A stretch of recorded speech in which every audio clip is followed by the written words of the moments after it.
सट्टा किंग के नाम से मशहूर रतन खत्री का बीते रविवार को निधन हो गया।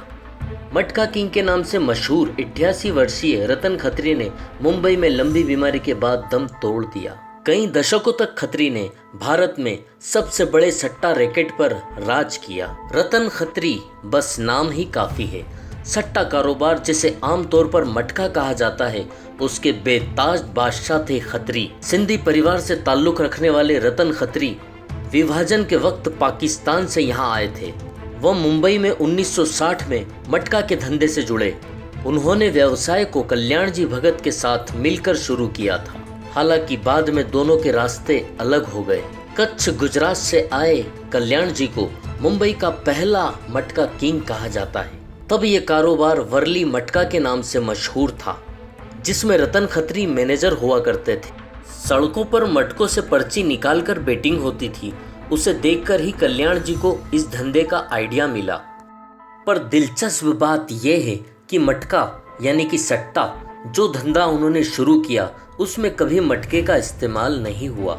बाद के वक्त में कल्याण जी भगत और रतन खत्री के रास्ते अलग हो गए। इसके साथ ही खत्री के सितारे बुलंद होते गए। उन्होंने इस धंधे को नए तौर तरीके से जमाना शुरू किया। दरअसल कल्याण जी भगत मटका कारोबार को पोशीदा तरीके से करते थे, पर रतन खत्री इसका प्रचार करने में नहीं हिचके। वहीं कल्याण जी केवल कार्टन पर बोलियां लगाते थे, पर खत्री ने दूसरे सामानों पर भी बेटिंग शुरू कर दी।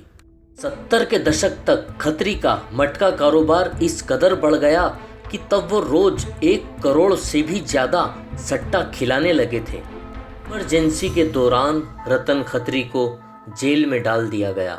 उस दौरान इस कारोबार को बहुत नुकसान पहुंचा था, पर जेल से छूटते ही वो फिर एक बार मटका नेटवर्क तैयार करने में कामयाब रहे। 88 साल की उम्र में खत्री ने आखिरी सांस ली। वो मुंबई सेंट्रल के नवजीवन सोसाइटी में अपने परिवार के साथ रहते थे। रतन खत्री लंबे वक्त से बीमार चल रहे थे। डॉक्टर की सलाह पर ही कहीं आते जाते थे।